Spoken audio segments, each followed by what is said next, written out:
Hi, I'm Effie. This is What Effie Reads, and today I'm going to be running through all of the 2023 releases that have caught my eye.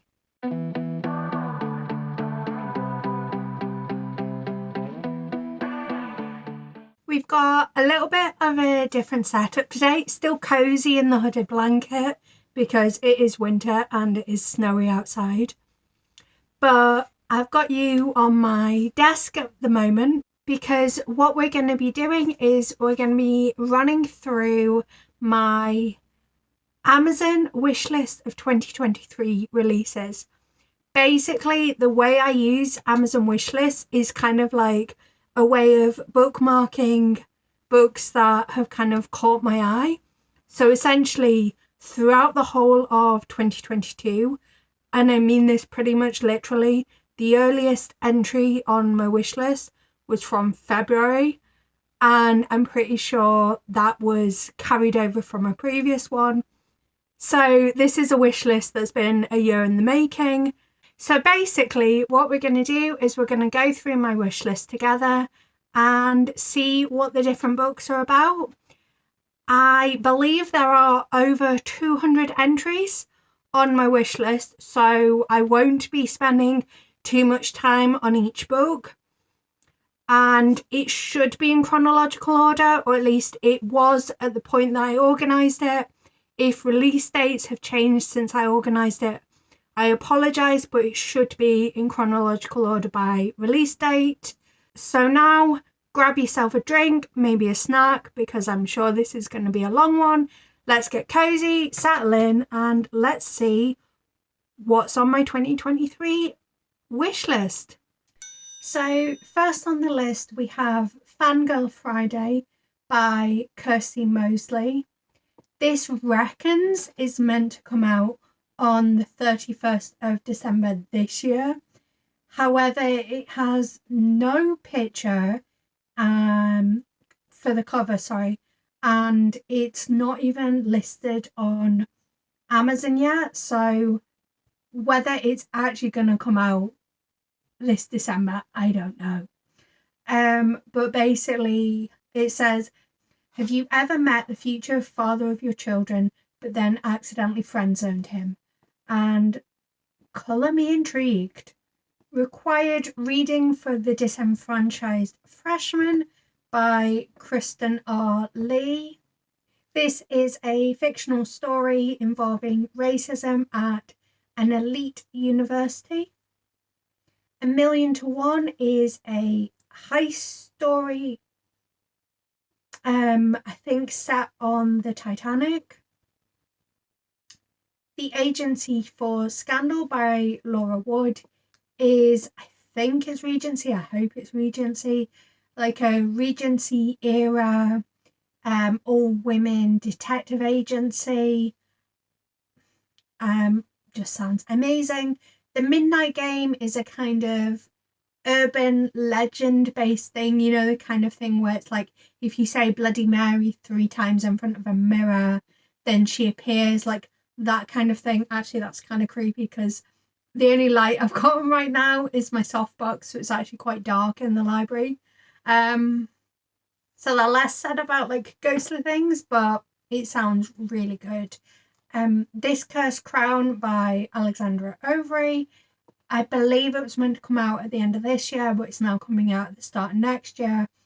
I believe it's a duology, so it closes out the duology that started with These Feathered Flames. Kind of on the fence about it. It was a little too twisty-turny, not the biggest fan, but I do want to know where the story goes next. And it had queer rap, and it was a fun fantasy. Spare by Prince Harry.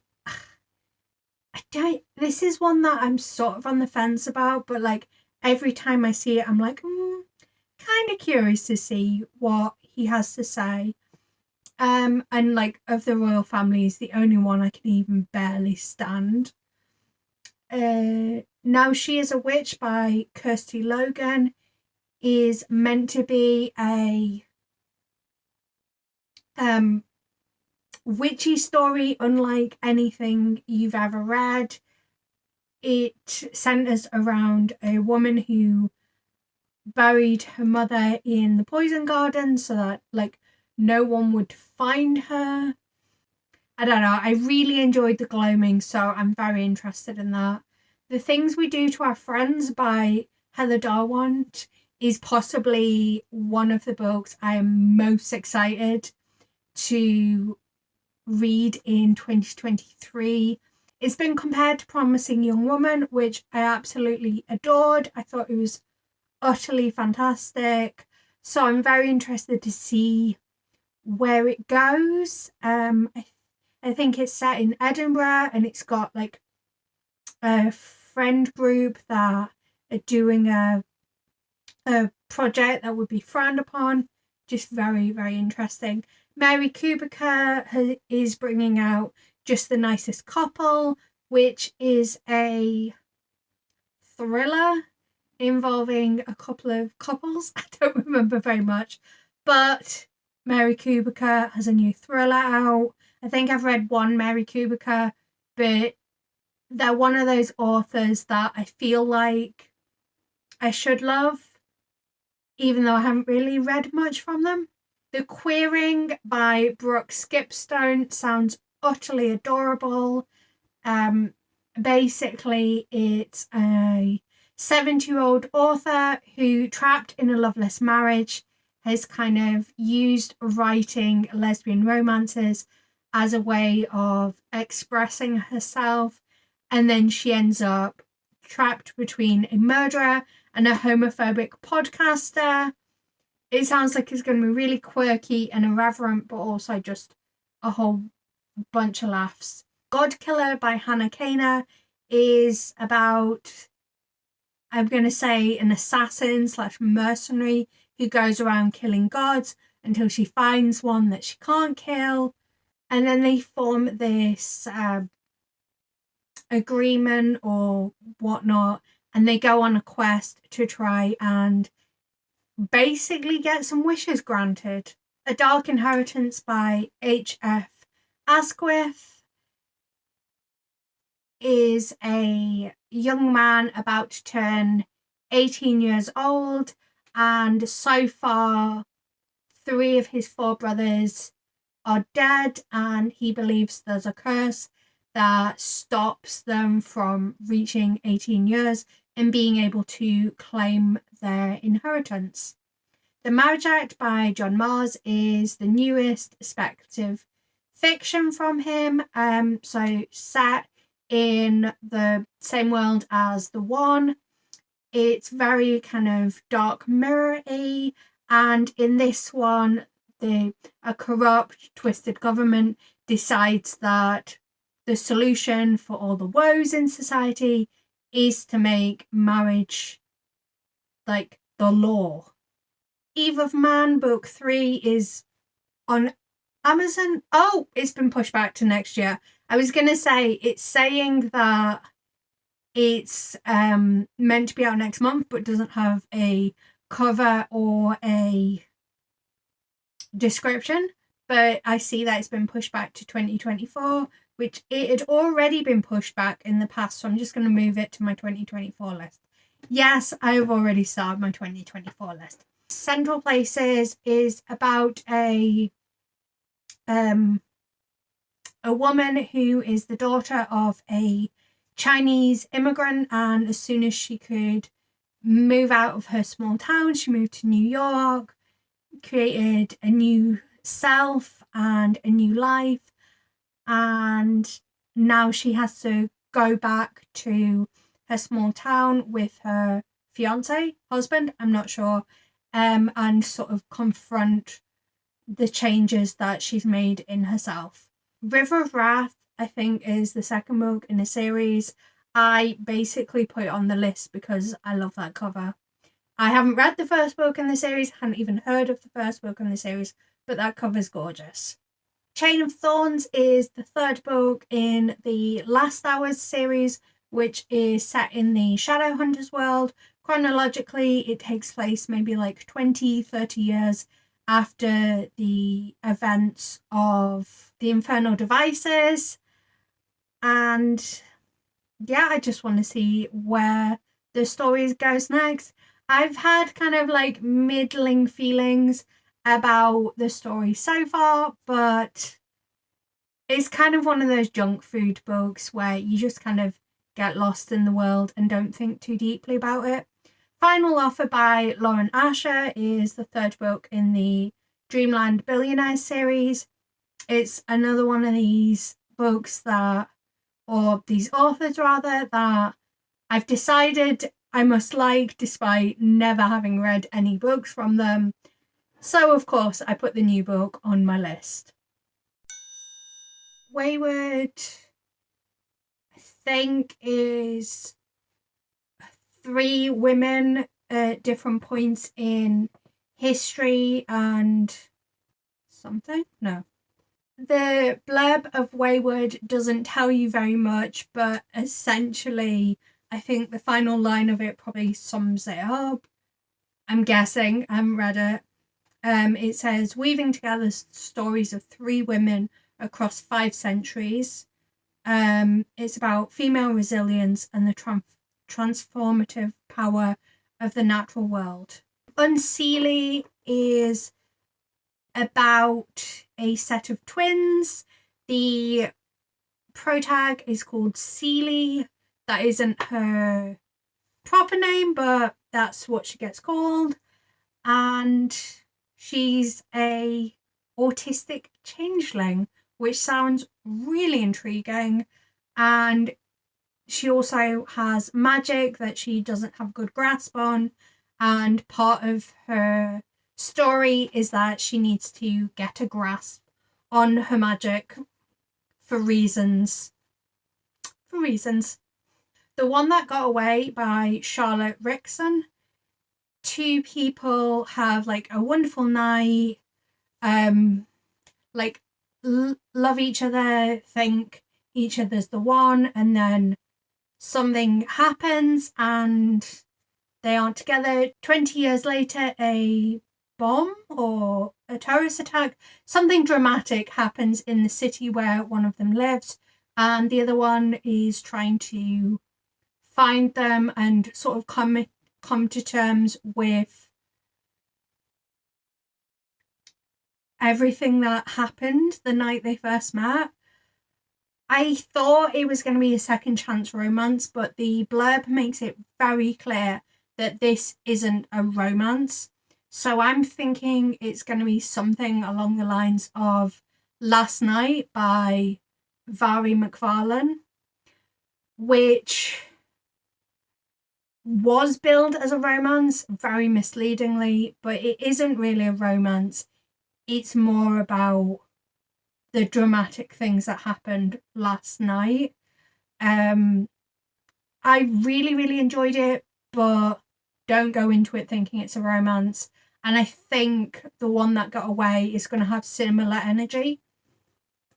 The Davenports by Crystal Marquise. It takes place at the turn of the 20th century, and it's a rich Black family, and just sounds really wholesome, possibly gonna give similar vibes to some of the like Regency era stories.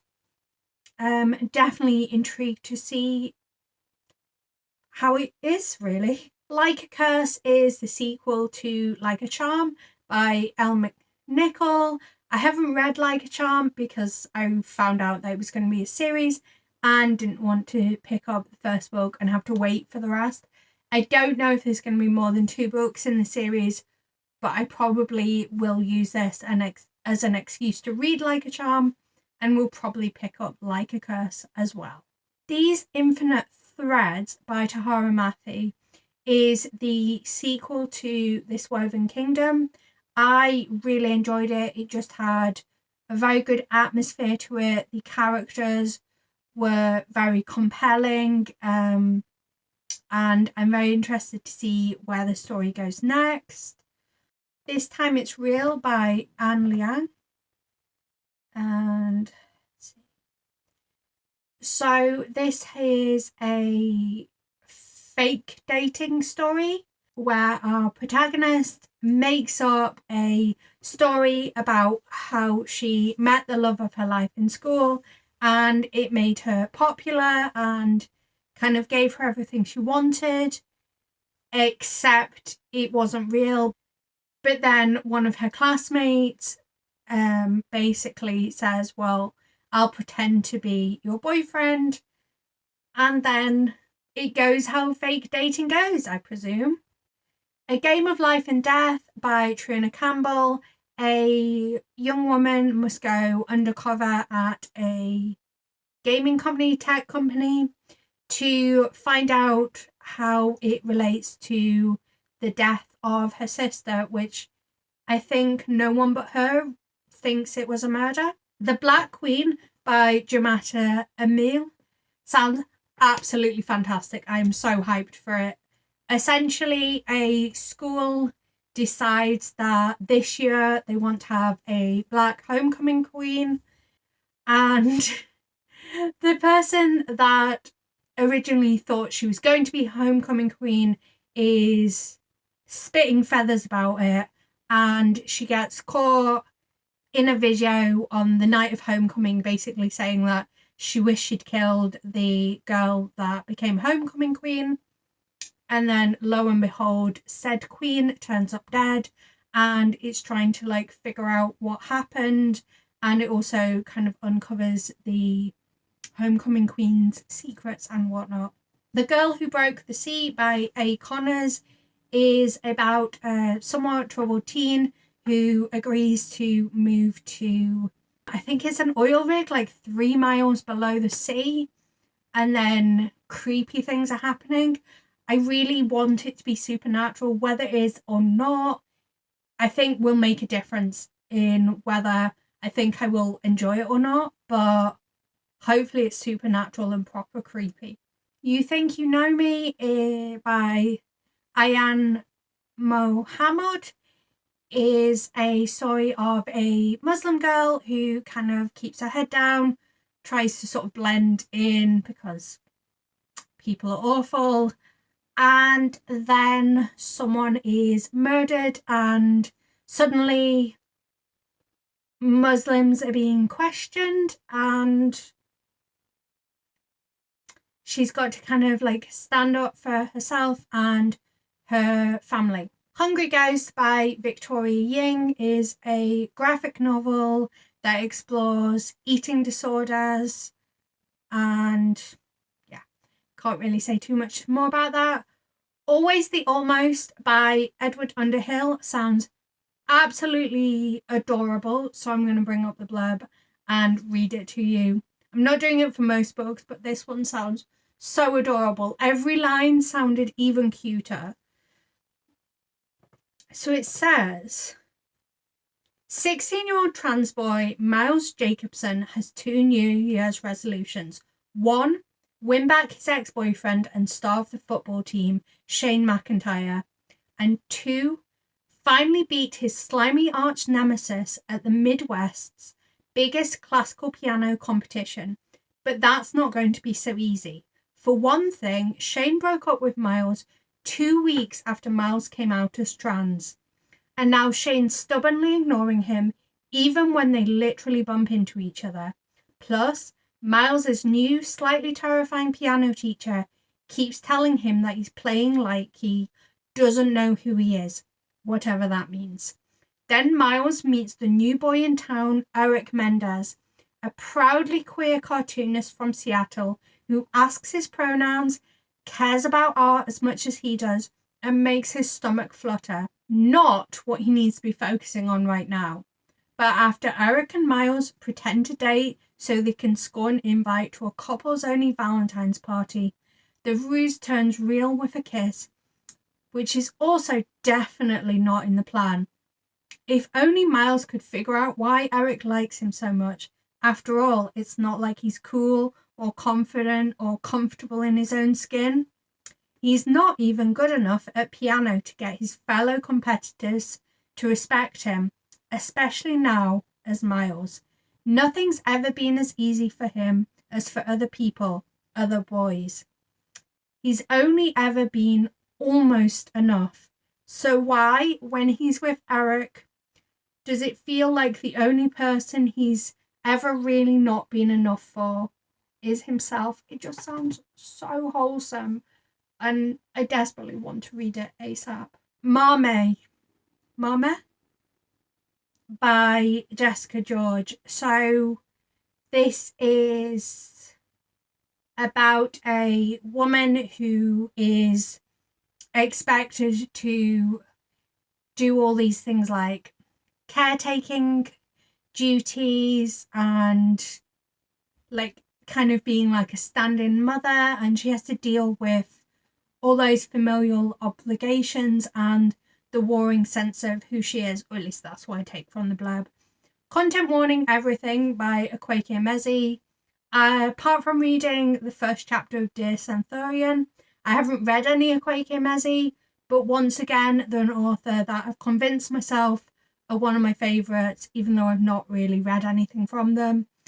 And this is Emezi's debut poetry collection.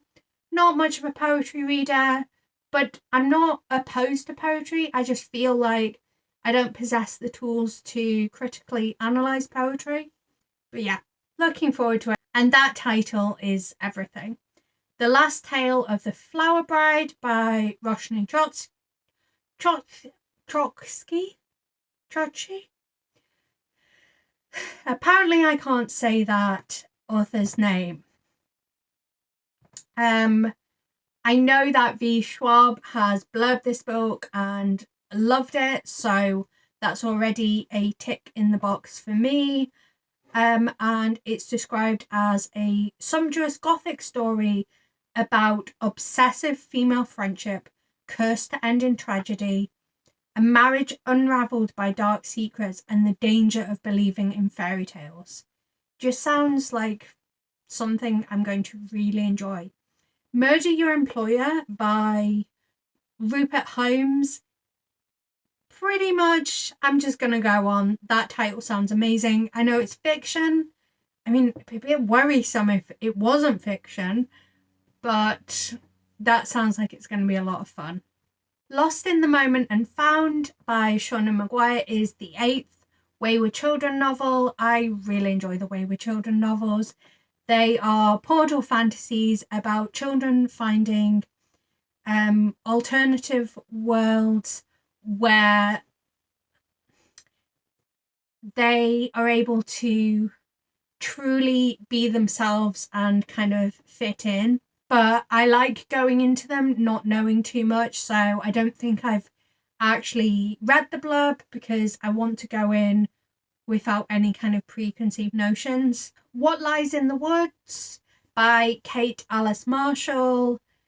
A group of friends are playing in the woods as children, and one of them is stabbed multiple times and manages to survive, and they are responsible for a serial murderer being put behind bars. But years later, when that murderer dies in prison, they are forced to actually unpackage the lies that they told about the day and kind of come to terms with what really happened. It's giving me kind of vibes of The It Girl by Ruth Ware, which I did really enjoy. So hoping to enjoy this one as well. Nightbirds by Kate J. Armstrong is a world where women possess this magic that's able to be transferred through a kiss. These women are expected to kind of work for a season and then be married off. Sounds like it's a very feminist novel, but also lots of fantastical elements to it. She's a Haunting by Trang Phang Tran is a book that involves Vietnamese folklore, which I'm desperate to read more of after really enjoying Build Your House Around My Body. And I believe it's also possibly sapphic. A Day of Fallen Night by Samantha Shannon is the prequel to The Priory and the Orange Tree. I believe they stand alone, but there will be Easter eggs for one in the other, whatever. But I really, really enjoyed The Priory of the Orange Tree, so I'm really looking forward to diving into this one. Chaos Theory by Nick Stone. I'll be honest, I probably won't pick it up because the whole thing with Nick Stone visiting Israel left a really bad taste in my mouth. And from reading the blurb, it feels very meh. Like, not like a story that we haven't read many times over, unfortunately. It's essentially someone with a diagnosed mental illness and someone else. I think it's a romance or contemporary. You can tell I'm not really vibing with it. And then we are into March. The Kind Worth Saving by Peter Swanson. I was intrigued because I know Peter Swanson has a book called The Kind Worth Killing, so I'm intrigued to see how they relate. I haven't read The Kind Worth Killing, but probably will read both of them together to see if there is a relate or if it's just like a fun marketing thing. The Lady Bethad by Isabel Schuyler, not sure. I think recontextualizes the story of Macbeth from Lady Macbeth's point of view, or at least that's what I think it's about. I could be wrong, and again, like, and I will say this, like, I'm so sorry if like any of my blurbs are miles wrong. This is just kind of my interpretation of these books. The Bandit Queens by Parini Shroff. I think this is the one that is about an Indian widow who people think murdered her ex-husband. Yes, it's about a woman who is a widow and people think she killed her vanished husband. And then someone's like, oh, can you make my husband vanish too? And that sparks a chain of events, according to the blurb.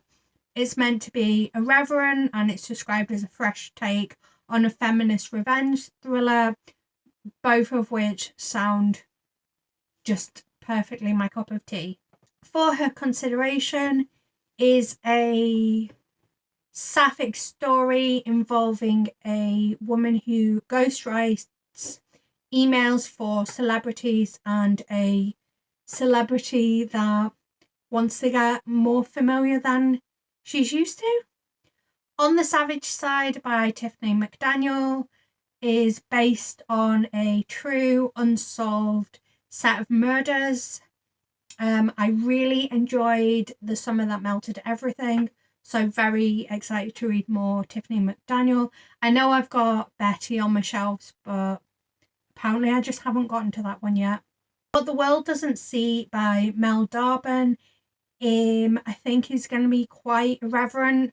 So it deals with grief and disability. Basically,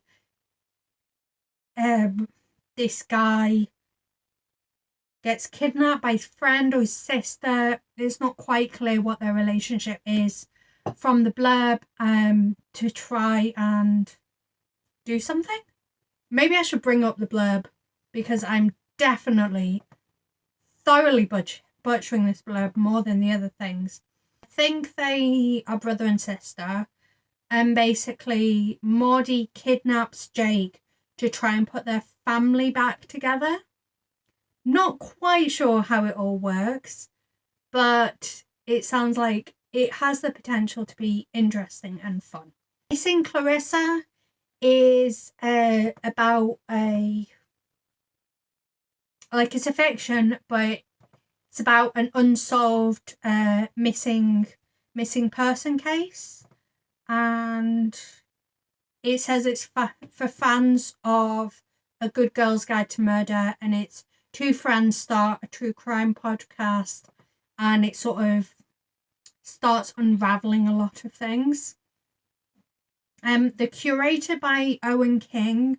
The blurb on Amazon is not quite the same as the blurb on Goodreads. In fact, I'm going to quickly bring up Goodreads and see if I can bring it up, because I think it's about like magic being forbidden. Let's see. That's a very different cover as well. No.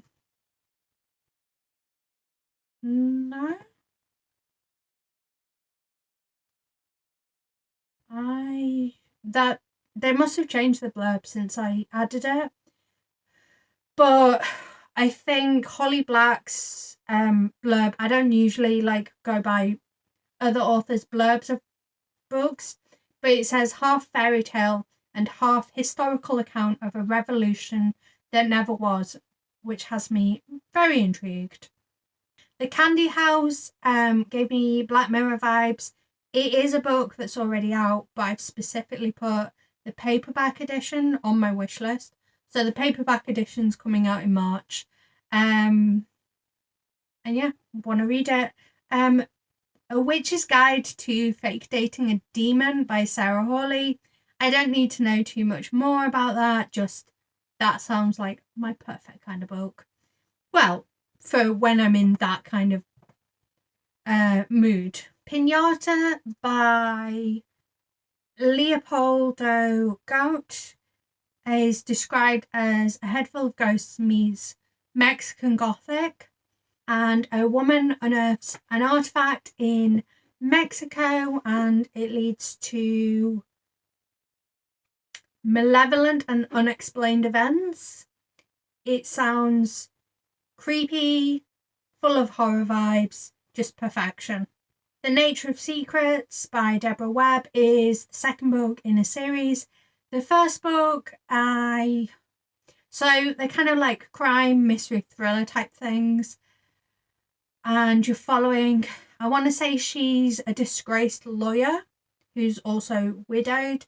I was more interested in her personal life than in the crime that you were following. So I kind of want to like read more just to find out more about her personal backstory. I imagine that it's going to be something that's drawn out over multiple books, because honestly that's the only reason I'm continuing to read it. Gothicana by Runix, dark academia, gothic romance. I think it's an indie book that's being traditionally published and people seem to love it, so I want to know what the hype's about. What Have You Done by Alex Finley, who wrote The Night Shift, which I haven't read yet, but Shannon at Head in the Books highly recommends. Sounds like it's going to have slasherish vibes.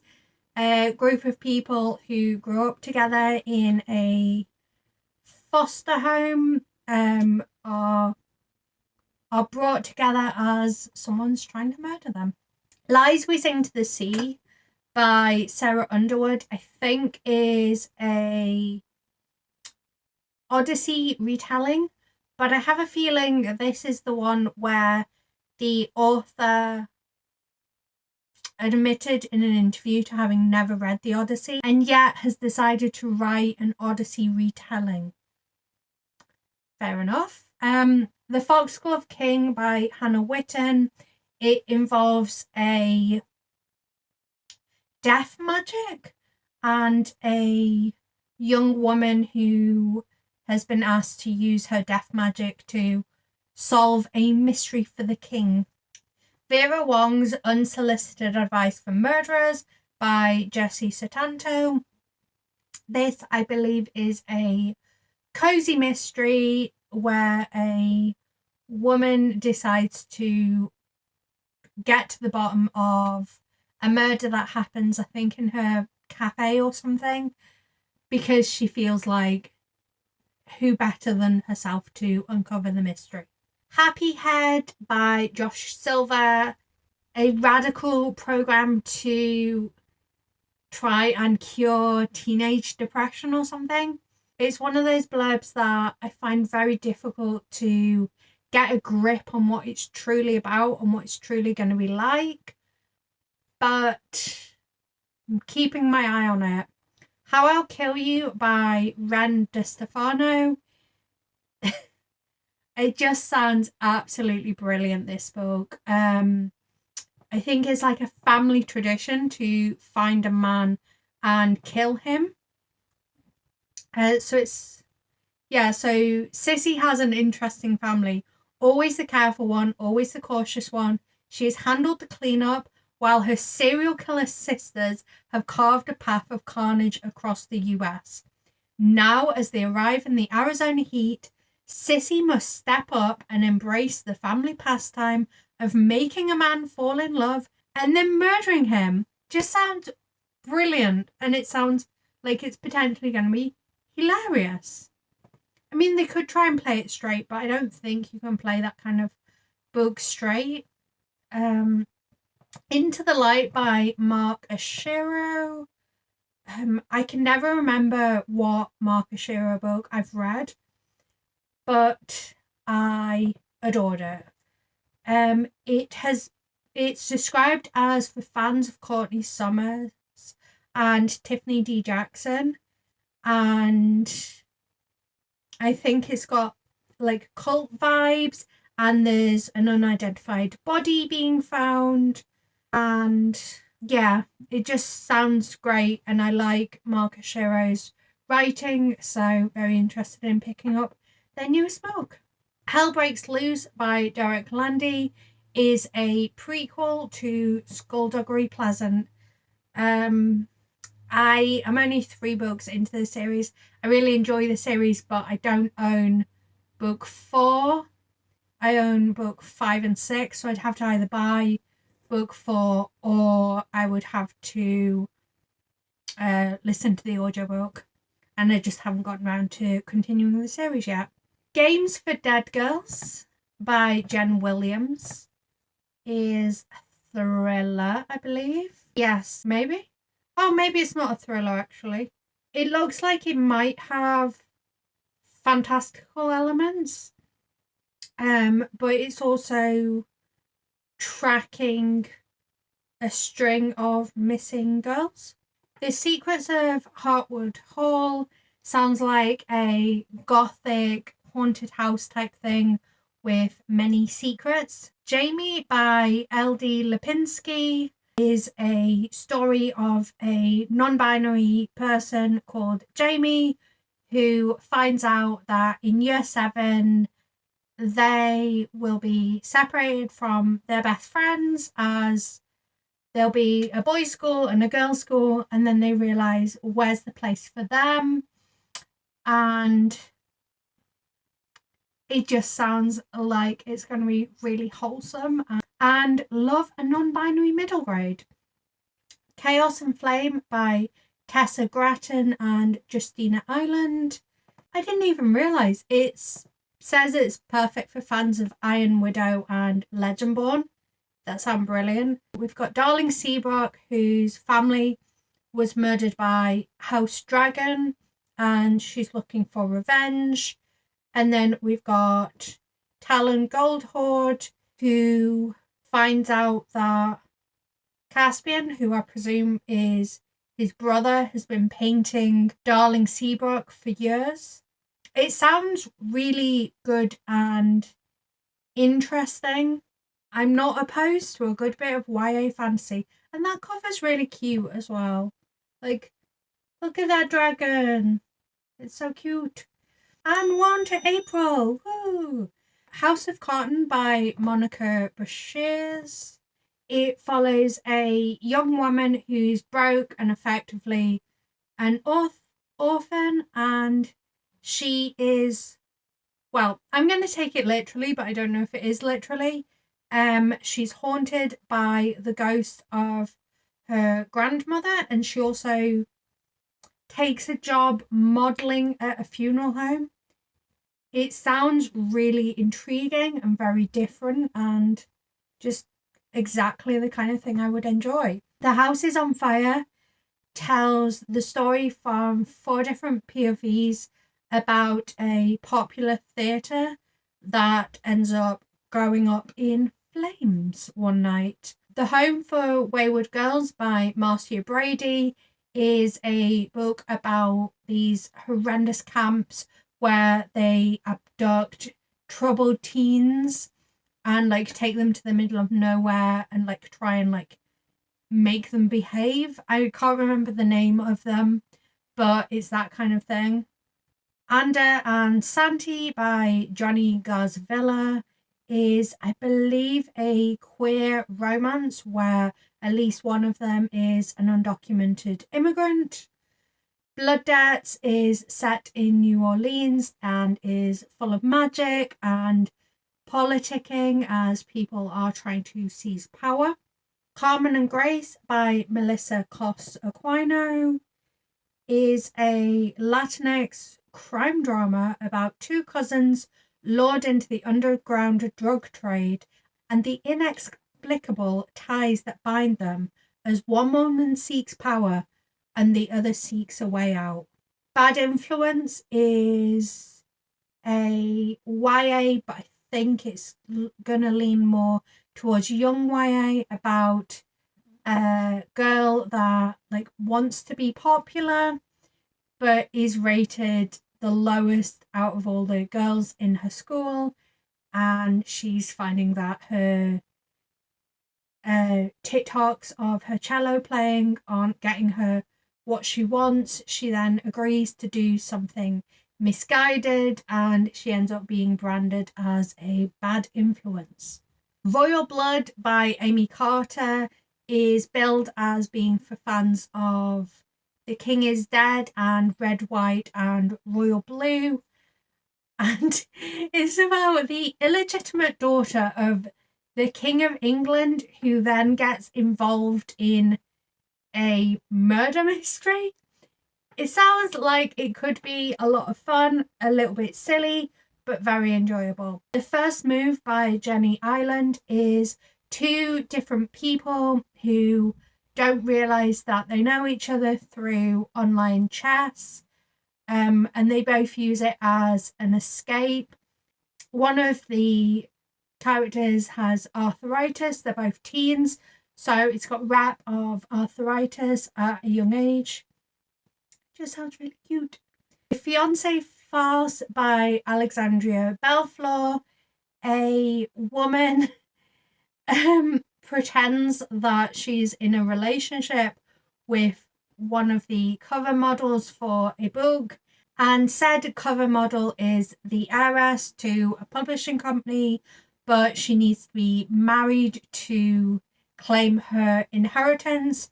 So what ends up happening is a marriage of convenience between the two, or at least that's what they're trying to do. The Haunting of Alejandra by V. Castro. A woman is haunted by the Mexican folk demon La Llorona in this ravishing and provocative literary horror novel about motherhood, family legacy, and self-discovery. So it's horror, it's got Mexican folklore, sounds very appealing. Snow and Poison by Melissa de la Cruz. I think this one might skew young YA, but it sounds pretty interesting. Essentially, it's a Snow White retelling, I guess set in a more like real world setting, because we've got the daughter of a Bavarian duke and the heir to the Spanish throne. I mean, I like fairy tale retellings. Looking Glass Sound by Katrina Ward. This is the author of Catherine House and The Last House on Needless Street, I think, unless I'm possibly misremembering. It's about an author who has kind of sat down to try and write his last ever novel, but he seems to be haunted by one of his earlier authorial rivals, and also just creepy events happening around him. It sounds very eerie and just perfectly intriguing. Sisters of the Lost Nation, I believe, is an indigenous story. I couldn't tell you who. It looks to be a kind of horror story around a reservation and some indigenous Americans. It sounds like it's going to be an enjoyable read and perfectly creepy. I Hear the Sunspot Four Seasons is the newest volume in the I Hear the Sunspot series, which follows two young men, one who is deaf and the other who agrees to help him write notes for his classes in exchange for food. It is so adorable, and I've heard from deaf people that they really like the representation in this graphic novel, or manga in fact, as well. In the Lives of Puppets is the latest TJ Klune. I think it involves robots. Oh, it's a queer retelling of Pinocchio. Yes, please. This Delicious Death by Kayla Cottingham, I think is YA. It's a sapphic horror when four best friends with a hunger for human flesh attend a music festival in the desert. They discover a murderous plot to expose and vilify the girls and everyone like them. This summer is going to get gory. Oh, so it's like zombie-ish. Oh, yes. That sounds really good. Well, obviously, it's on my anticipated list. And we're into May. This is a long video. Thank you for sticking with me up to this point. I very much appreciate it. I'm not sure if you can see, but I've changed up the angles just a little bit to make filming this just a wee bit easier. So we've got Meet Me at the Lake by Carly Fortune. I'm pretty sure this is like a second chance romance. These two have a great day together, agree to meet at the lake. One of them turns up, one of them doesn't. And then 10 years later, the one that didn't turn up at the lake turns up at the other person's house. The Daydreams follows a reunion of a teen TV show, and I think it's gonna kind of track what went wrong with the TV show and how their lives have changed since they were on this TV show. Sounds like it's going to be quirky, fun, and full of secrets and mysteries.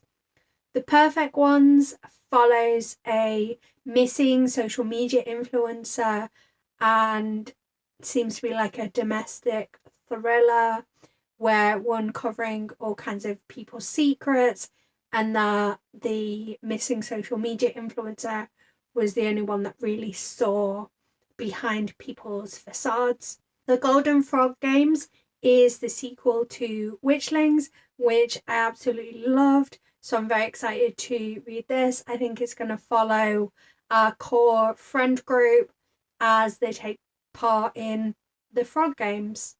Acts of Service, I think, is going to be a literary fiction where this woman gets into a throuple, and it just kind of talks about relationships and sex, and it's a very vague kind of blurb, but it looks very interesting. Tell Me What Really Happened. A group of teenagers go into the woods and then one of them goes missing, and we are seeing the events unfold through all their different perspectives, and they've each got a slightly different take on what actually happened. Straight Expectations by Callum McSwiggan. I really enjoy watching bits and bobs of Callum on YouTube, so I was really excited to see that he had a book coming out. I think the plot of it is this guy goes, "Oh, I wish I wasn't gay," and like his wish is kind of granted, but it has unexpected consequences along the way. Liar's Beach by Katie Katungo. I think this one is, yes, a body is found in a pool, and like everyone's a suspect kind of thing. It's a YA thriller, and it's described as We Were Liars meets Gossip Girl. Graveyard of Lost Children by Katrina Monroe. A woman is convinced that her daughter is a changeling and thinks she has to make deals with the women in the well. And then when this daughter is grown up, she starts hearing the voices of the women in the well whilst she is pregnant with her own child, and she's getting sicker and sicker. It sounds like it's going to be one of these that kind of sits on the border between supernatural and not, and I think it's just going to be utterly delicious. Warrior Girl Unearthed is kind of a follow-on from The Firekeeper's Daughter, which I absolutely adored, and it follows a young woman who finds the bones of an ancestor in a university's archive, and she plots to steal them back. Rightly so. They hate each other is a queer hate to love YA romance. The Malevolent Seven, I think, is going to be like I don't know how to describe it, like a group of misfits getting together to try and kill the 7 most powerful mages in the world.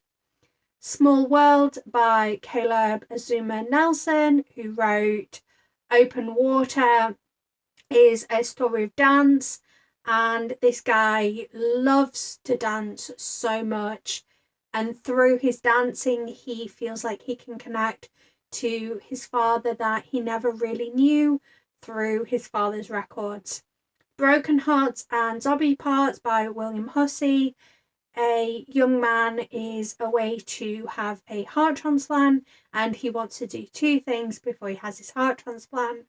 He wants to make his zombie movie, and he wants to find someone to fall in love with him, because he feels like once he has his scar from his transplant, no one's going to want to fall in love with him. Gwen and Art Are Not in Love by Lex Croucher. I believe that this is going to be really, really queer. I'm not sure if it's a Regency period novel. I kind of got pitched it as being that Lex Croucher's first novel had kind of hints of queerness, and they've since come out as non-binary, so there's a lot more explicit queerness in their newer works. Fake Dates and Mooncakes. Fake Dating Romance. Sign me up. Court of the Undying Seasons by A.M. Strickland. This is a kind of vampire story. Humans are sent to this vampire school where they succeed and they become vampires, or they fail and they have to live their lives as human thralls. And that's if they survive that long. Someone Else's Bucket List by Amy T. Matthews. When the main character's sister dies, she essentially leaves her sister with a request that she finish her bucket list for her and take her online following along with her for the journey. It sounds so affirming and like it's going to be a lot of fun.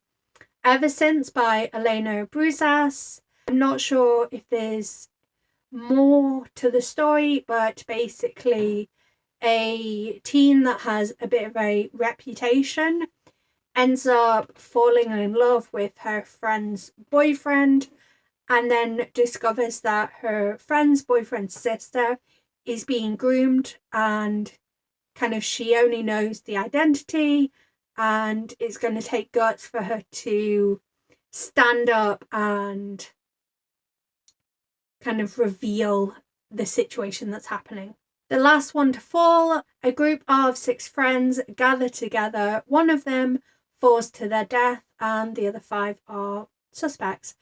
Yellowface by R.F. Kuang. An editor comes across a manuscript that isn't hers and essentially has to pretend that she is Chinese to promote it. I think, I could be wrong. Girls Like Girls is kind of a coming of age sapphic romance. Witch King is a demon who has just been killed, and sorry, let me look up the blurb. It reads very irreverent. Let's see, what's it say? So Kai is a demon who was murdered and has been confined to an elaborate water trap, and he's got to find out why he was imprisoned, what's changed in the world, why he was dead, like lots and lots of questions. But I just love the idea of a demon who's just been killed. Sounds intriguing. And then we are on to June. Everything's Fine by Cecilia Rebess is kind of a romance, kind of lit fic. It's very much like opposites attract, but also taking a look at what you are willing to kind of give up about yourself in the name of love. The Grimoire of Grave Fates, put together by Margaret Owen and Hannah Olcath, is an anthology of stories, but they all link together around a murder at a prestigious magic school, and each author tells a story from another student's perspective as they put it together to get to the bottom of what happened. Cicadas Sing of Summer Graves by Quinn Connor tells the story of a town that in the middle of a yellow fever outbreak, a dam broke and the whole town was drowned. And it's these three people who have links to the town and kind of uncovering the secrets of that summer. Will They or Won't They by Ava Wilde. Two co-stars that are madly in love on screen and hate each other's guts off screen. Romance, guessing it's going to be like hate to love, kind of second chancey, just sounds perfectly delicious. The Do's and Donuts of Love by Adiba Jageda. I've probably butchered that, I'm so sorry.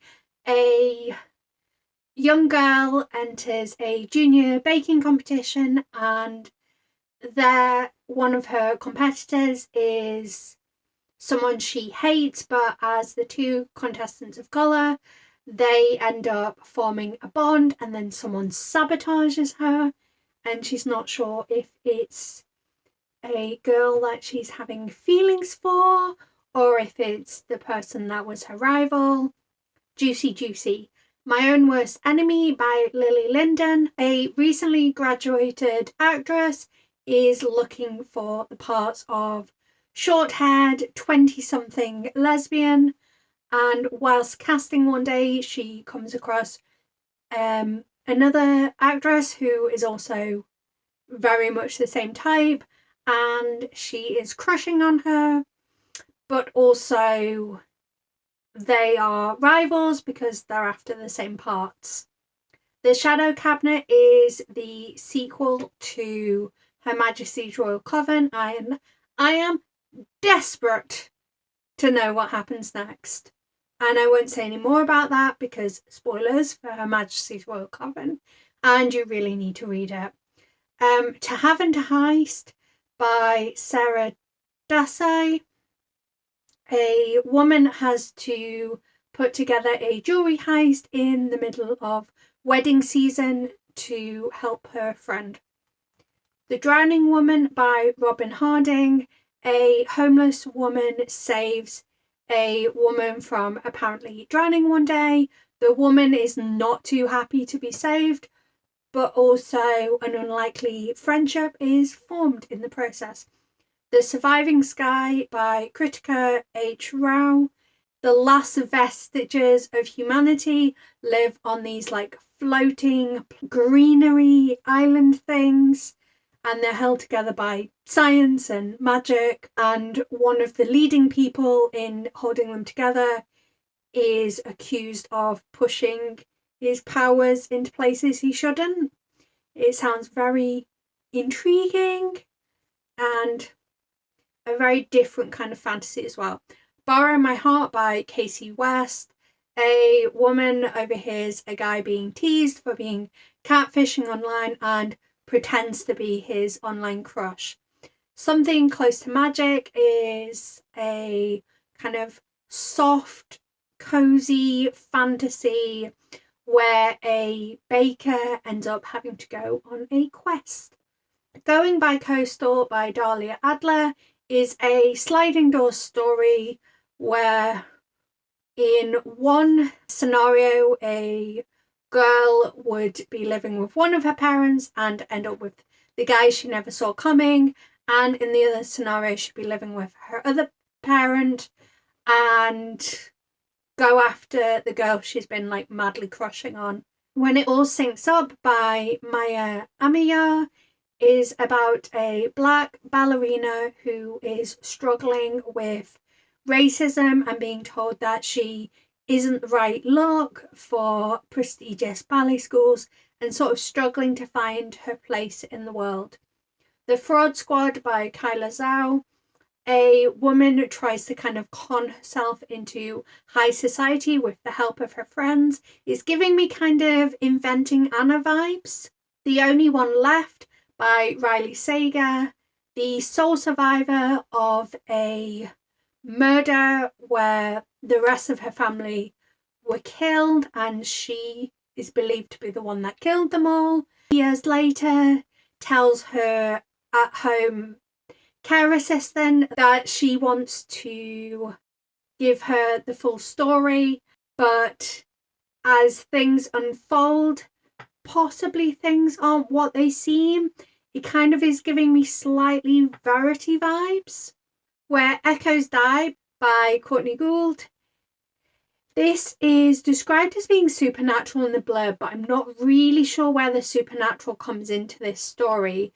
A young woman visits an isolated town following the death of her mother and just kind of looking for answers to that.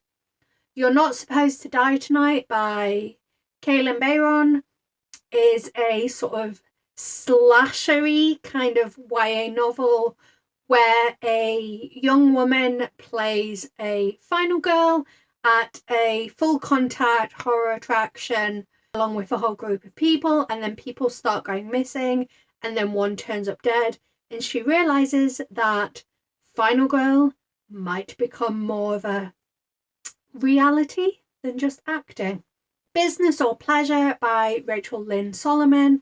A ghostwriter agrees to ghostwrite the novel of a famous person who she had a disastrous one-night stand with, and they come to an agreement where she agrees to ghostwrite his novel, and in exchange she will give him tips and tricks on how to become better in the bedroom. Transmogrify by G. Haron Davis is a collection of trans short stories. So excited for this. I read Mother Maiden Crone, I think it's called, a few years back, which was an anthology of trans feminine fantastical short stories. Really loved it. It's one of the books that I would say is kind of like a favourite book that I don't physically own a copy of. If you can track down a copy, highly recommend. So good. Some really good stories in there. The one that really stands out to me is a person giving a lecture to a room basically saying you're all vampires and this is why. Absolutely perfection. So very excited by this because it's giving me a lot of the same vibes. Sing Me to Sleep. A siren has to team up with the Crown Prince to hunt down a deadly murderer, except the murderer happens to be her when she's moonlighting. Bonesmith by Nikki Powell-Preto. In this fantastical world, bonesmiths have to sever the souls from dead things.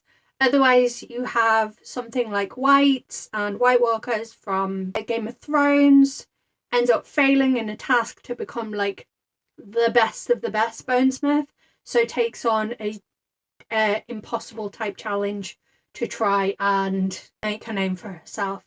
Threads That Bind by Kika Hatsopoulou.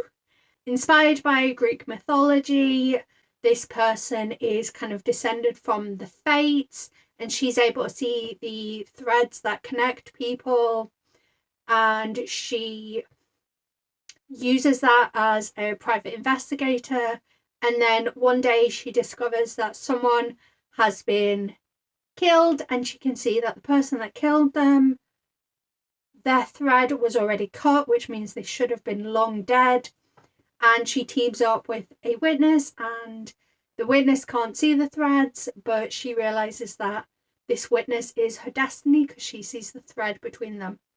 The Obsessive by Nikki Baldwin follows a woman who takes on another woman's identity completely. She takes over her looks, her body, her job, her life, even her fiance, and it just sounds really darkly delicious. Goodbye Earl, I think it's told in dual timeline, and we hear the unpleasantness that led to one woman leaving town straight after her graduation, and I think it's going to be kind of revengey on not great men, but also have a good feeling of friendship at the centre. The Collected Regrets of Clover is a story about a death doula in New York City whose latest client gives her a kind of a quest to go across country and fulfill her kind of last wish. Murder on a School Night is from the author of Diary of a Confused Feminist, and it is a YA thriller, and I think it's just going to be beautifully irreverent. Inkblood Sister Scribe is about a family who are charged with protecting these books of magic and people who are desperate to get them at all costs. The Jasad Heir is kind of like the lost princess kind of trope.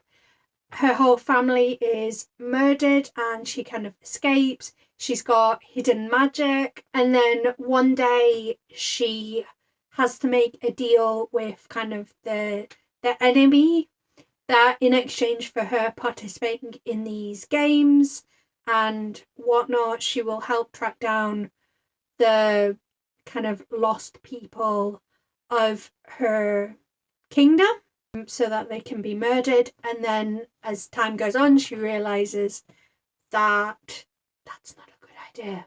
All Night Pharmacy, the blurb reads a bit like a fever dream. A woman commits a crime on the night that her sister, who kind of dragged her into this crazy lifestyle, disappears.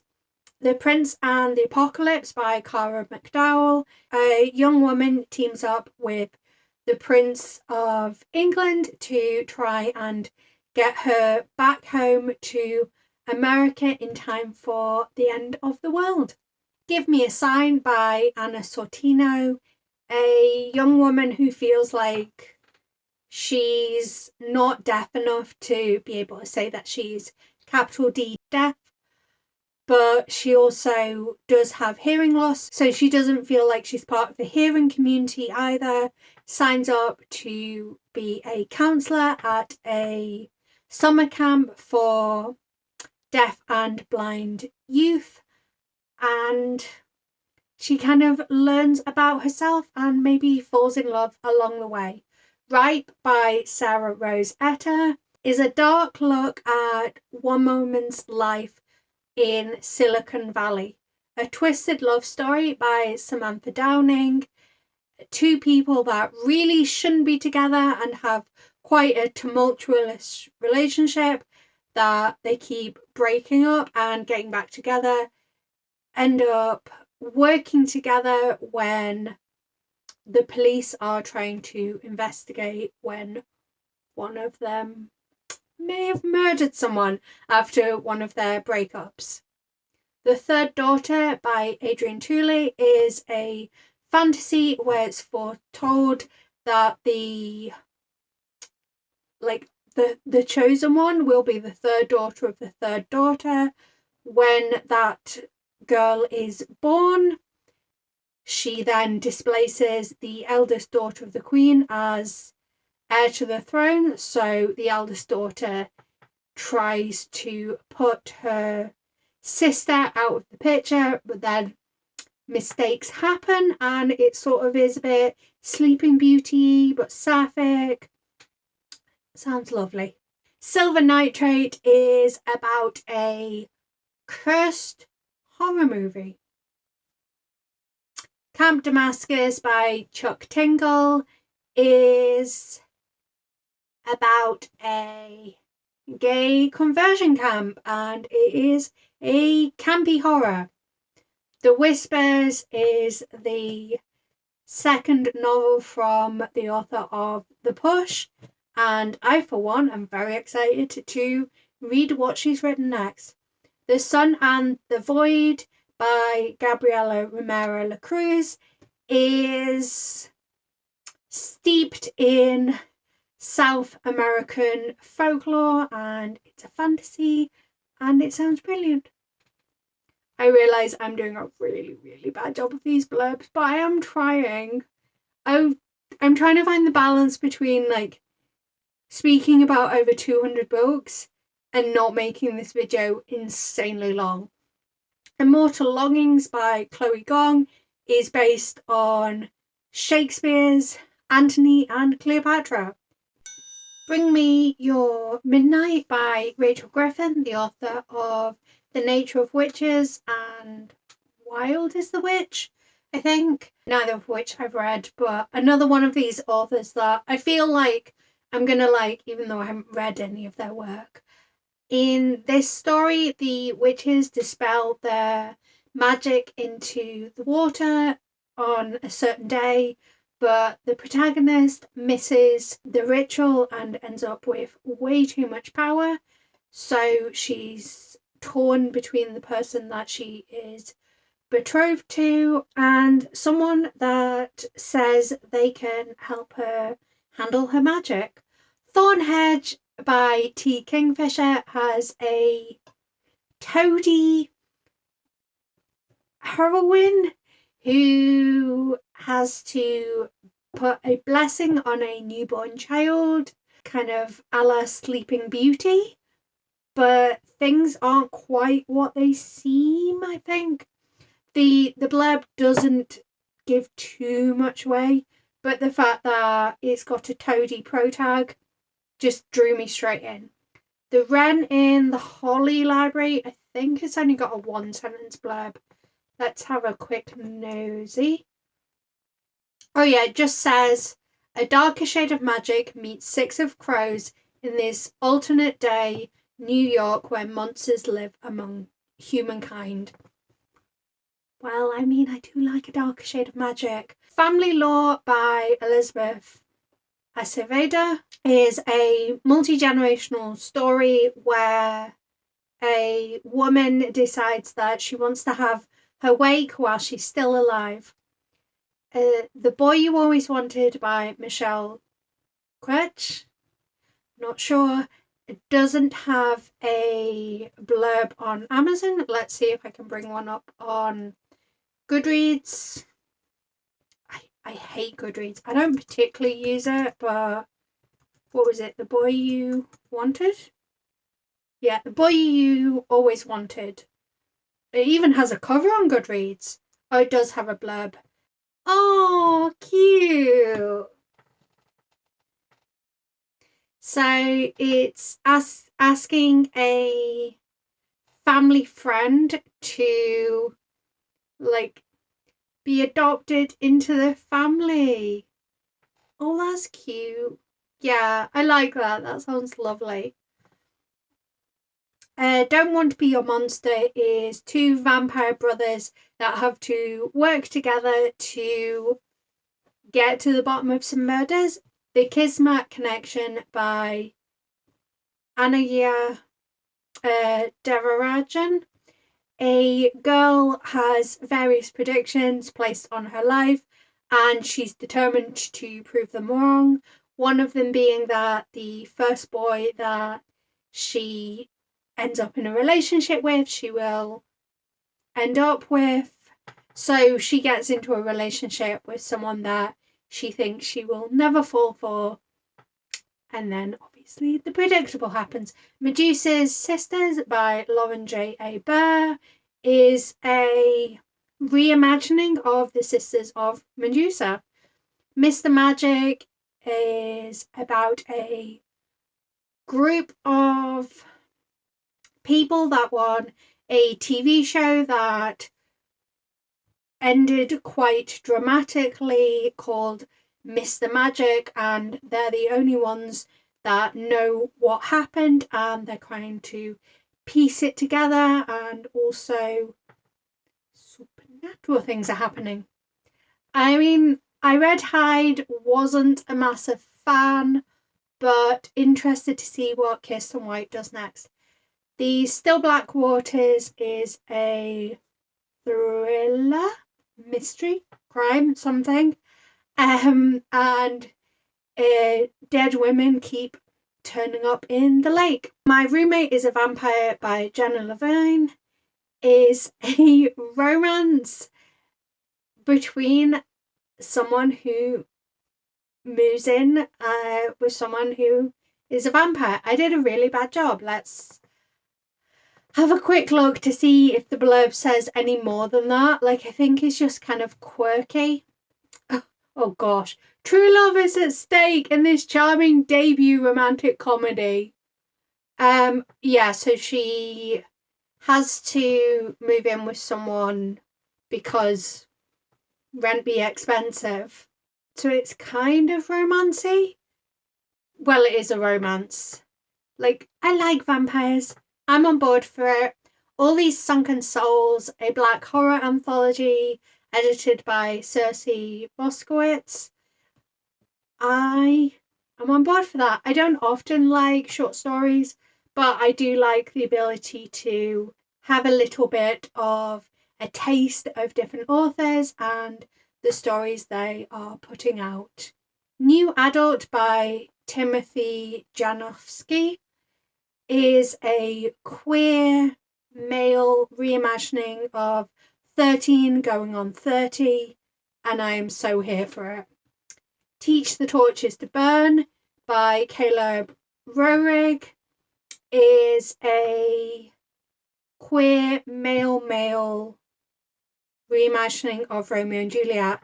I can't believe I still haven't read any of the remix classics, but they always all look so good to me. Foxglove by Adeline Grace is the sequel to Belladonna. What I read of Belladonna I absolutely love, so I'm excited for the sequel, even though I haven't finished Belladonna yet. Guardians of Dawn, Zara by S.J. Jones. In a place where magic is forbidden, this person keeps her magic very much under wraps and she's happy with that. And then she finds out that people with magic are being kind of corrupted, and she's got to work with her magic and harness it and get to the bottom of it.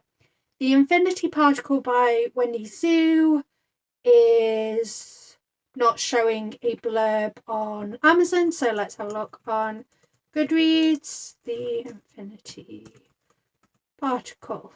There we go. Oh, and it's got a cover as well. Pretty. A speculative YA with shades of Ghost in the Shell about a young woman whose best friend and first love suddenly reappears in her life after being presumed dead for 3 years. Yes, please. Also, is that not the same author as Mooncakes, which I absolutely adored? Vampires of El Norte by Isabel Canas is Vanqueras. I've probably mispronounced that. And vampires, so very Mexican, and it has vampires.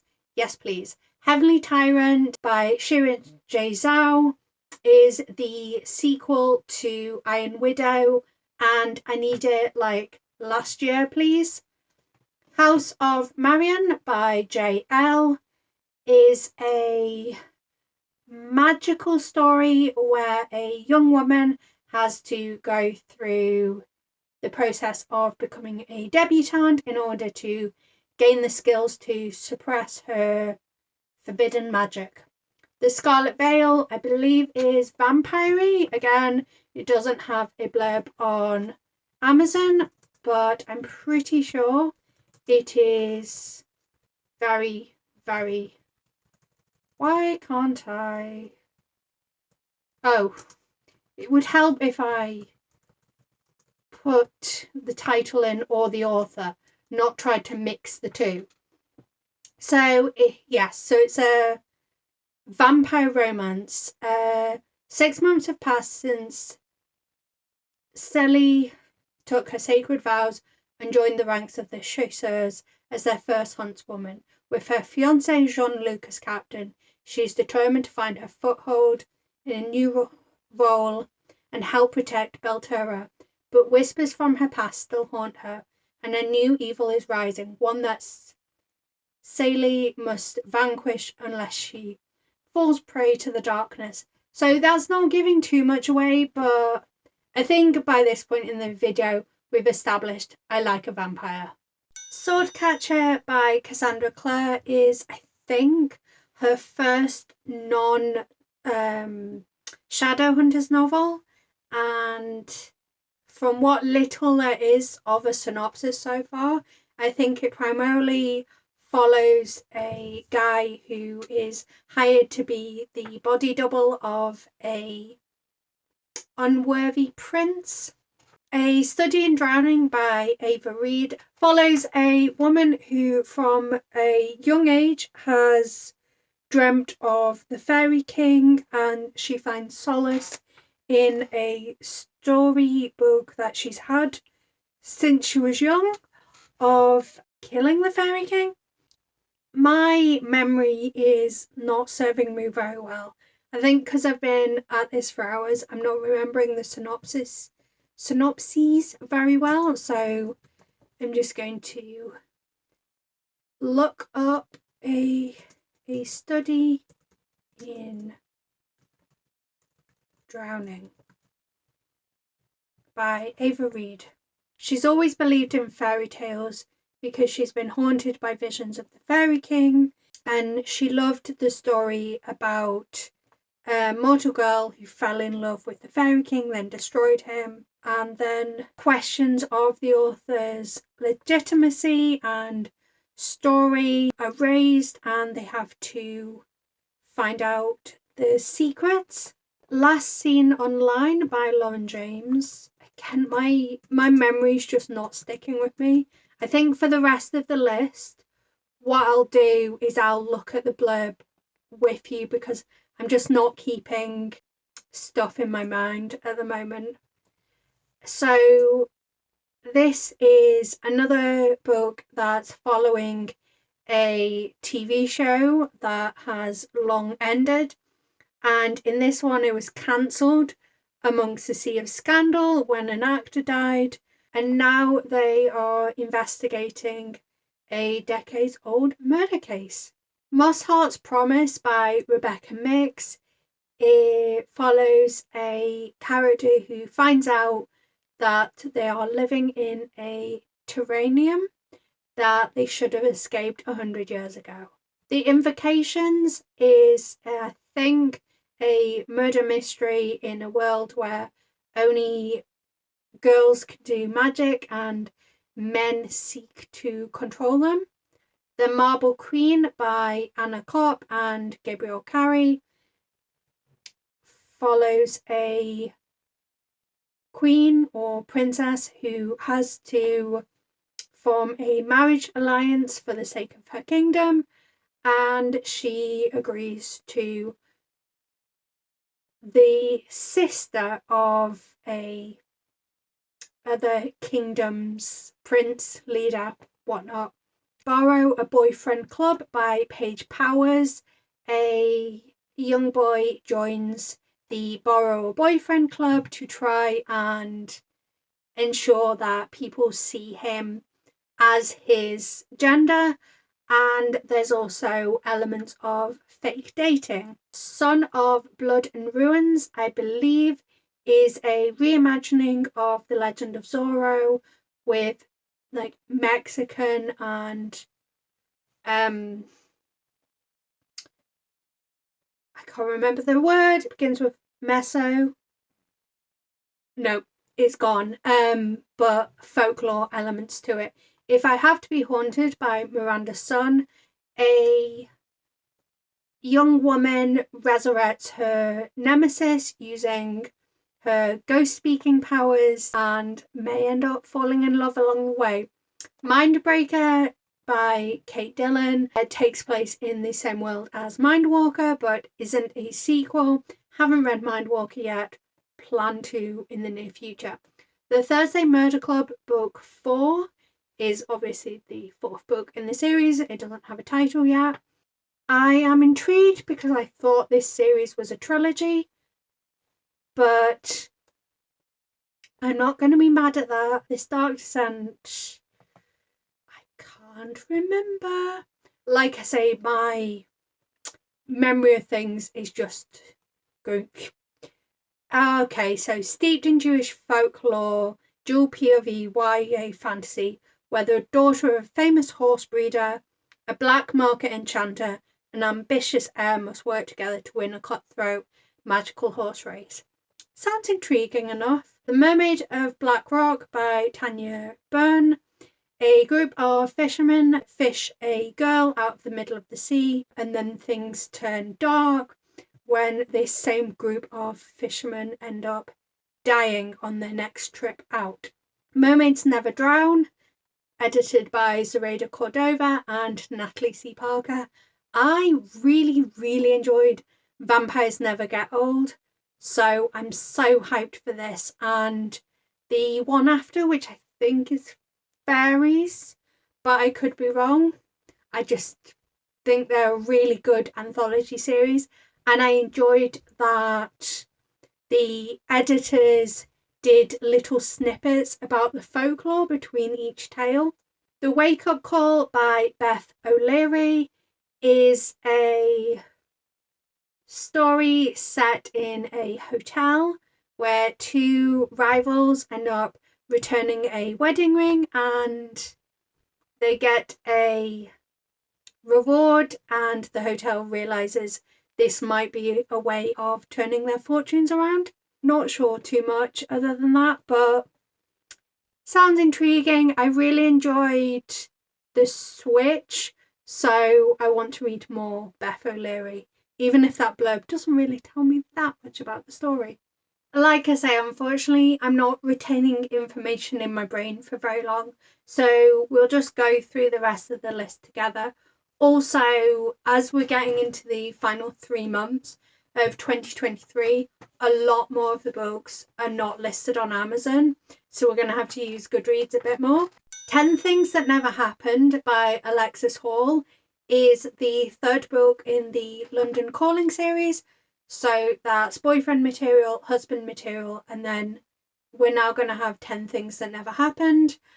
I am intrigued that there's going to be a 3rd book, because I felt like husband material left the story off in a good place, but I am very hyped for this to come.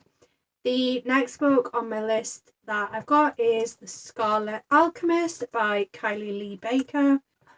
I really enjoyed The Keeper of Night, so I want to read more.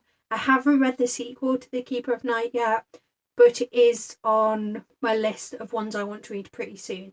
So this book is set in an alternate Tang Dynasty China where alchemy has led to income inequality as the rich eat gold to achieve eternal youth, and a poor biracial girl with the ability to raise the dead gets caught up in the dangerous political games of the royal family. Sounds amazing. I'm in. Night of the Witch by Sarah Rash. I'm sure this isn't the most interesting to watch, but we're going through my wish list together. So it says, pitched for fans of Serpent and Dove, set against the witch trials of medieval Germany, in which the lone survivor of her coven's brutal attack must form an unlikely partnership with the witch hunter chasing her and uncover the twisted secrets and dark magic in the heart of the Black Forest. Yep, that sounds like something I could definitely enjoy. Dark Moon Shallow Sea by David R. Slayton. I am simultaneously excited by this and also a little bit sad. This is the author of White Trash Warlock, Trailer Park Trickster, and Deadbeat Druid, and I was really hoping there was more in the series. And maybe there is, but the fact that the next book we're getting isn't in the series makes me just a little bit sad. Rafe wants revenge on the knights who killed his goddess, the moon. Her death darkened the night sky, stopped the tide, and left the shades of the dead without a path to the underworld. Seeking revenge, Rafe breaks into the knight's temple and opens a box, expecting to find gold and jewels among the bones. Instead, he finds a living man, Kainos, sleeping inside. Rafe steals Kainos. As they run from the knights and grow closer, Rafe thinks he's found a friend, love, and perhaps a secret that may lead to his goddess's return. If they can't solve the mystery of Kainos' imprisonment, the moon will never rise again, and the world will drown in ghosts.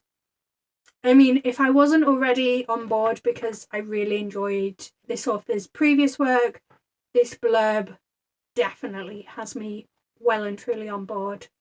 Oh, the next one is actually listed on Amazon. How very exciting. Does it have a blurb though? That is the question. It does. It says, my brother is gone, my mum is too stuck in her own grief to see me, and my dad thinks pain isn't something to ever be discussed. Even my boyfriend has let me down over and over again. It feels like there is only one way forward, only one way out. Just when I'm ready to end my own life, something sucks me back in. One note, one sweet song to keep me going.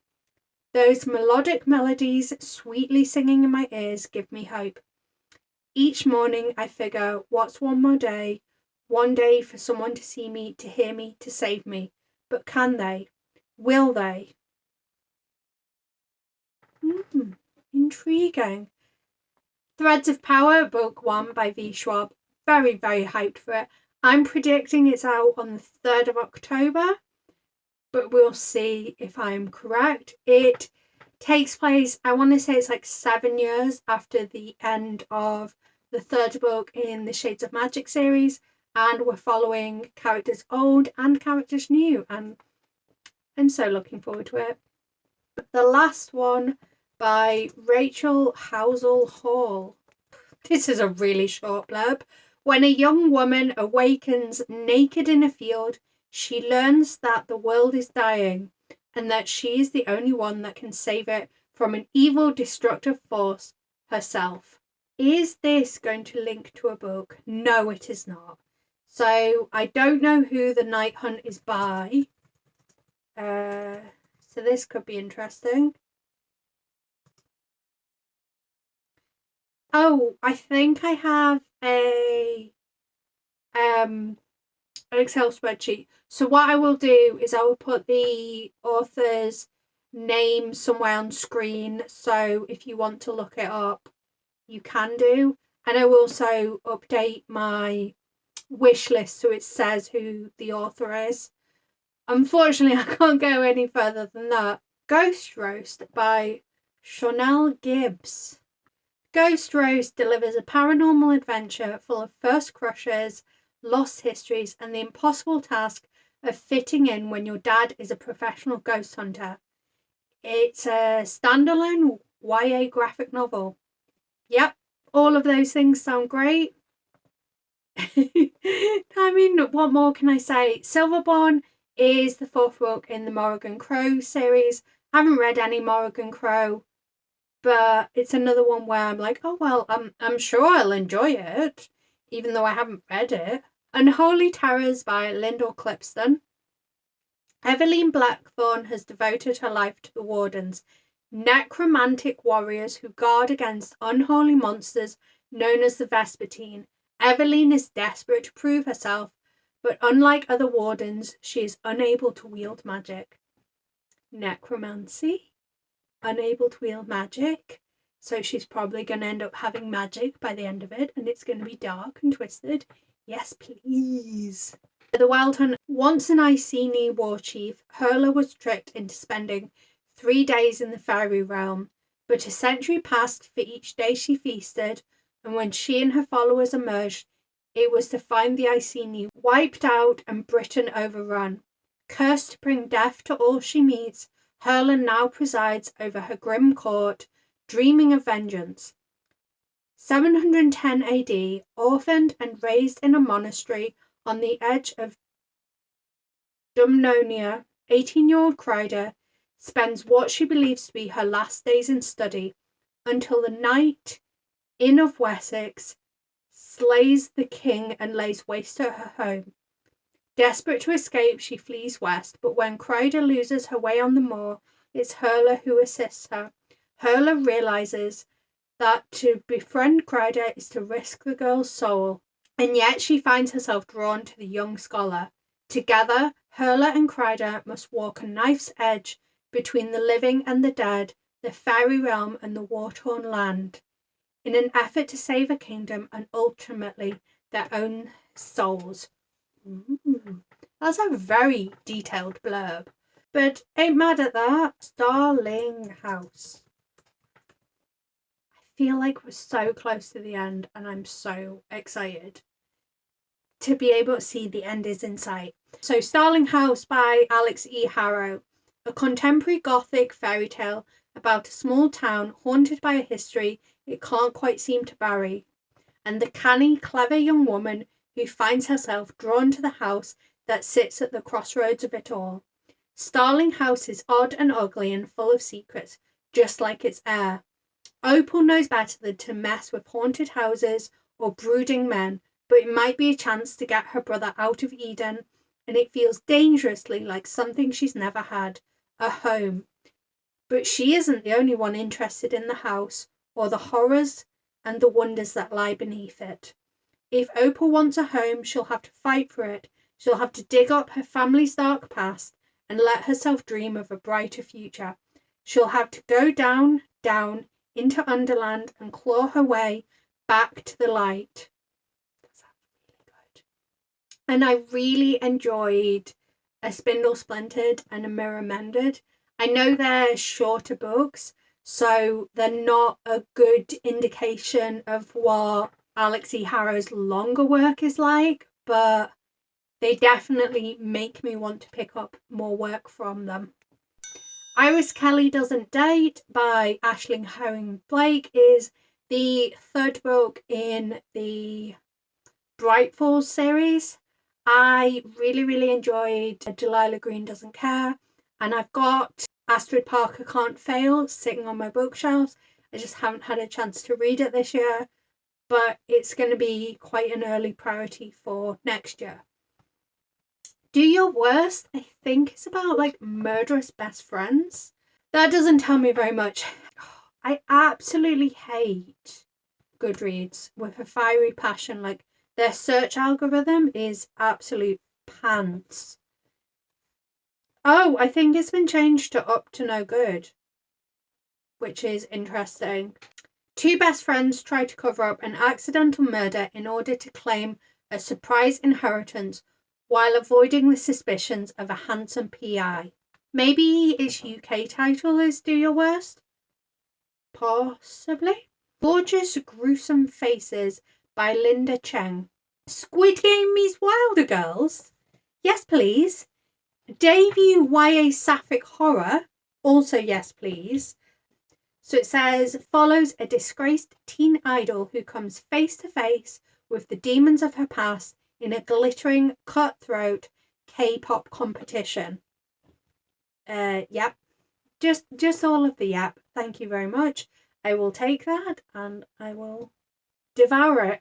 All the Little Truths is the third book that I was telling you about earlier, where I was more interested in the lawyer main character's like backstory than I was in the crime. So that's on my list.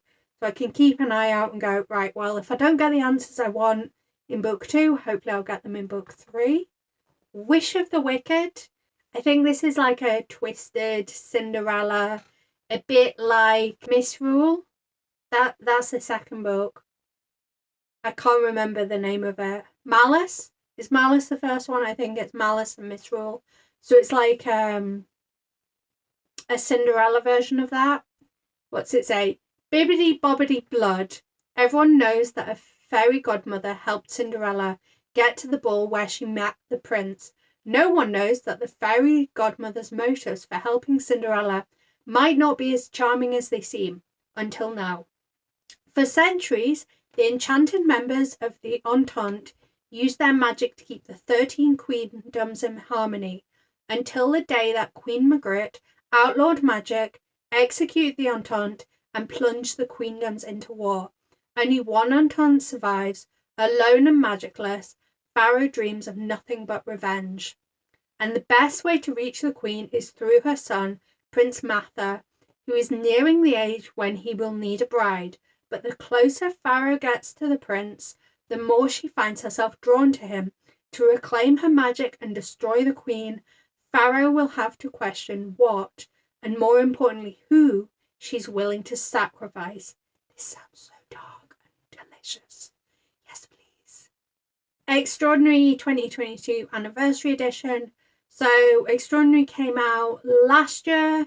It is a short story, well, it's a graphic novel set between the events of Vicious and the sequel that I can't remember the name of. And it follows a young woman who can see the deaths of people in reflective surfaces. And I just think that edition is beautiful. I own 3 editions of it already. Why not have a pretty turquoise one? Godly Heathens by H.E. Edgman. I looked this one up earlier, and it's like this person finds out that they are part of like a reincarnated god, and there's just like lots of scheming and mysteries, and the goddess of death is after him. It just sounds so delicious. Song of Dark Tides by Becca Westrop. Oh yes, it is a gender-bent dark fantasy Little Mermaid retelling set in a gothic Italian-inspired world. I will take 7 of those. For the 7 seas?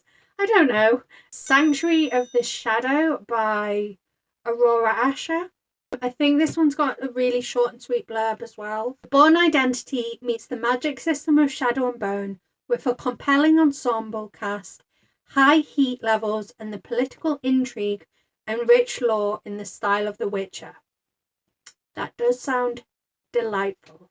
So Where Sleeping Girls Lie by Frida B.K. Iamedi is currently slated for 2024. Play of Shadows by Sebastian de Castell is currently slated for 2024. Wrath Becomes Her by Aidan Polydoros. We don't have a release date, but it's currently said to be in 2023. A man whose daughter is murdered creates a golem of her, and she has like a sentience, and her kind of purpose for being is to get revenge on those that killed the man's daughter. So it's somewhat in line with kind of stories about AIs where they question their personhood, but in this case it's a golem. Saga Volume 11 is just me saying I want the bind up of the next volume of Saga because I'm completely up to date with Saga now and I desperately want more. Ella by Meredith Russo is not currently on Goodreads, but in one of the booklets I got from a publisher at Yelp, it did say that Meredith Russo has a new book out next year. Whether that's still going to be the case, I don't know. Same for The Boy Who Stole Hearts by Morgan Owen. And the last title that we've got is You Could Be So Pretty. And if I remember rightly, I'm going to bring it up on screen, but basically it gives me a lot of feelings about the Uglies Pretty Specials Extra series by Scott Westerfeld. I think it'll be interesting because obviously this is from a different voice and it'll be interesting to see the kind of things that come through in it. And I think a lot of the like stranger things that happened later on in the Ugly series are going to be very different from this book, but I think it has some interesting things that it could discuss and I'm looking forward to reading it.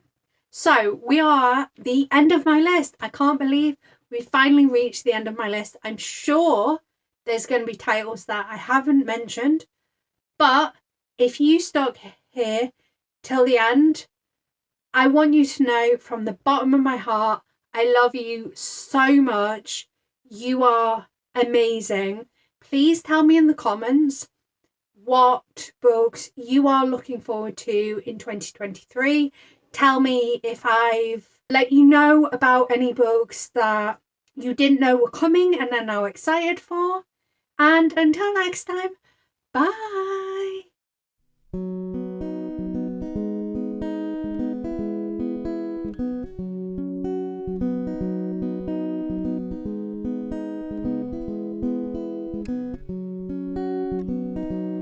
There's a place